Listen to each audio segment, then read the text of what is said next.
Gather around, folks! The eggs are about to hatch.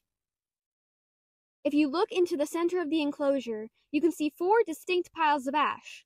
Notice the dull glow emanating from each mound? They're phoenix eggs. Orange Nile phoenix eggs, to be specific. As you may be aware, phoenixes don't have a traditional lifespan. While they can be killed and they are still affected by things like starvation or disease, they do not suffer the same processes of aging as the rest of the natural world does. This is because phoenix can rapidly trigger reverse gestation under certain stimuli. This rebirth allows them to revert changes to their DNA and heal their cut telomeres. This makes them, genetically, as good as new. The Orange Nile phoenix has a very unique rebirth mechanic when compared to other phoenix species. Instead of sleeping, the Orange Nile phoenix simply dies every night and reawakens in the day, specifically at the zenith of the moon and the zenith of the sun. Because they must survive for about 12 hours every day while being effectively helpless, the Orange Nile phoenix evolves a very specific defense.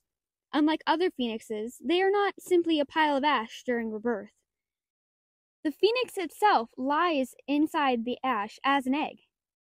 It is important to understand that the phoenix isn't inside the egg, they are the egg. And when the sun reaches its peak, as it's going to very soon, the egg will sprout wings, a beak, and everything else that a phoenix needs to go about its day.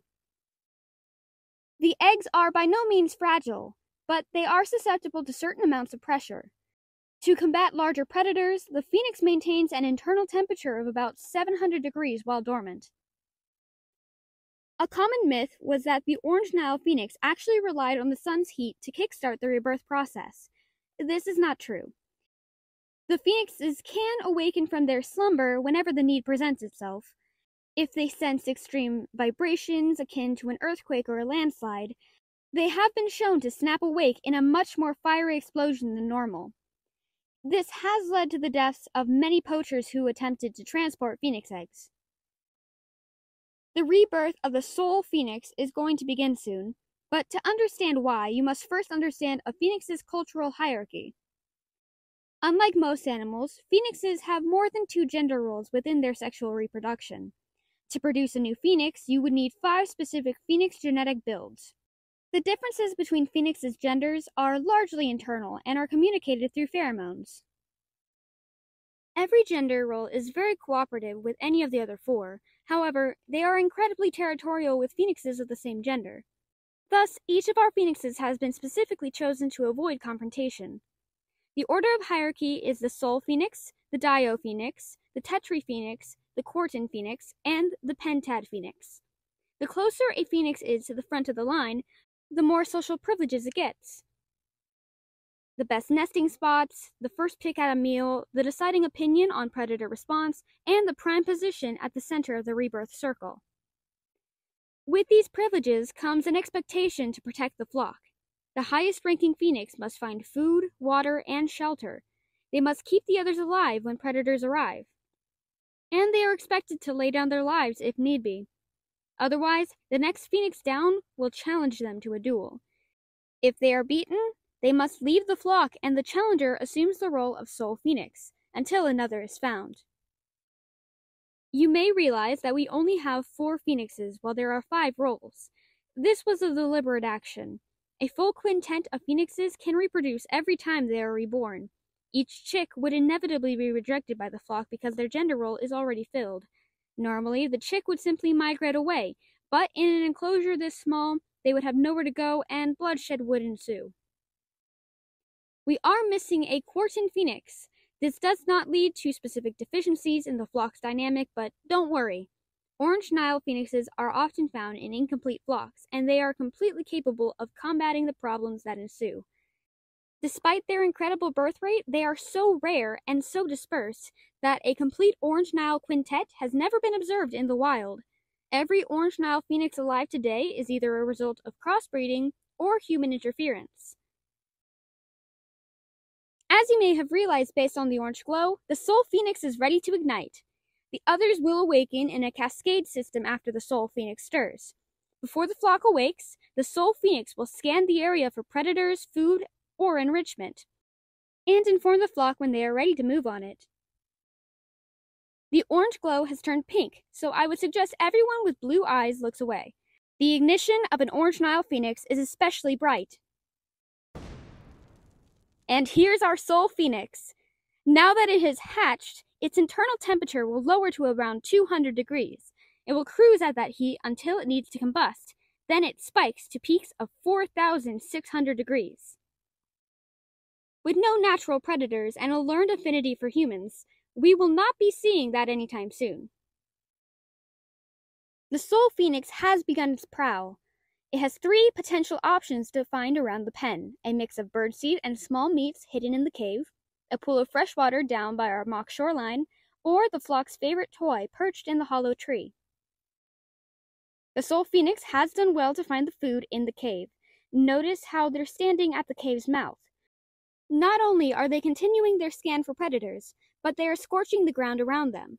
They will use the heat signature they leave behind to redetect the cave when the flock is ready to feed. The dial phoenix is ready to awake. I'd still suggest the light sensitive among you avert your eyes. The dial phoenix explodes in a darker shade of pink, but it is still just as bright. The dial phoenix is now ready to join Soul.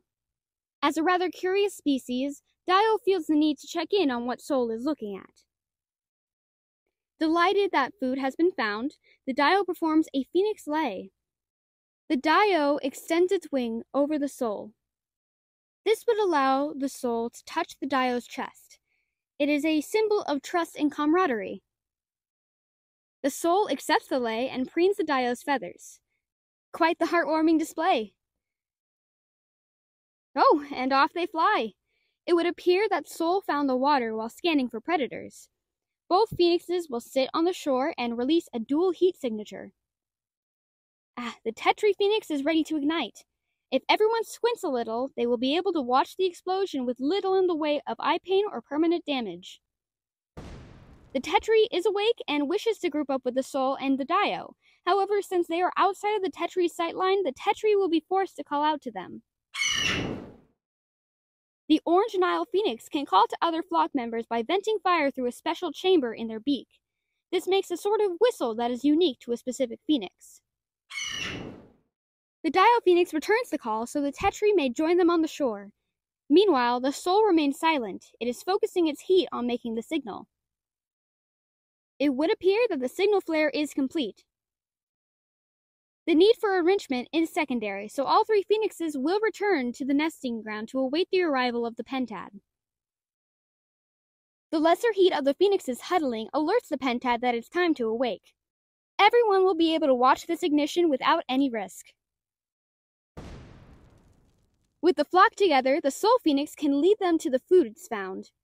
As a show of respect, the lower phoenixes will likely eat around the chunks of meat, allowing the Soul phoenix to take them. The rebirth has left each of these phoenixes with an empty stomach, so they are very grateful that the Soul found food so quickly. The flock could only have survived for a few hours before they would have been forced to devolve into cannibalism. Of course, since Soul was the prime candidate for consumption, it's safe to assume they too are grateful to have found food. Now that they are done eating, they will make their way to the water. Unlike us humans, phoenixes do not have any water inside of them. This may seem odd, but they still have many processes that we do, just without the explicit need for water. For example, they do have blood, but it is a molten sludge of nutrients, not a fluid containing cells like ours. As such, phoenixes do not need to drink water. So, the most astute among you may question, what is the fresh water for? Any guesses? Well, if everyone can contain their excitement for a few more moments, then you'll see. Watch as the Soul phoenix glides over the water. It's ensuring that no aquatic predators are lurking just beneath. Thus the importance of clear water.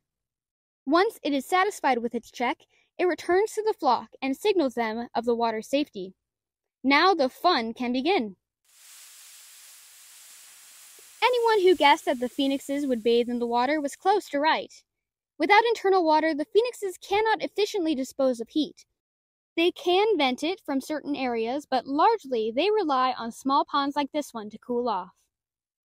As they submerge themselves, their outer feathers are stripped by the extreme heat change. This is where the Orange Nile phoenixes get their name. In ancient Egypt, every member of this phoenix species would dunk themselves in the Nile roughly at the same time. The number of feathers floating around gave the Nile an orange hue. The ancient Egyptians believed the hue was caused only partially by the feathers. They also thought that the very essence of the phoenix was leaking into the water, and that this phoenix-blessed water was very beneficial to plant growth and disease prevention.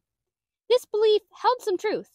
The heat of the phoenixes boiled the water around them, so, in a sense, the phoenix-touched water was safer than the average sample from the Nile. Here at the Golden Goose Zoo, we want to give everyone a little bit of magic to remember us by. So, once all the phoenixes have left the pond, I will pull this tray through the cage and hand out feathers to anyone who'd like to take a piece of phoenix home. There you all go! I hope you enjoy your souvenirs, but don't worry if you didn't get one. There may be a few more opportunities throughout the tour. Speaking of which, we don't have long before the mimic enrichment activities begin, and we wouldn't want to miss that. Let's all head that way in a calm and orderly manner. Just remember to say goodbye to the phoenixes.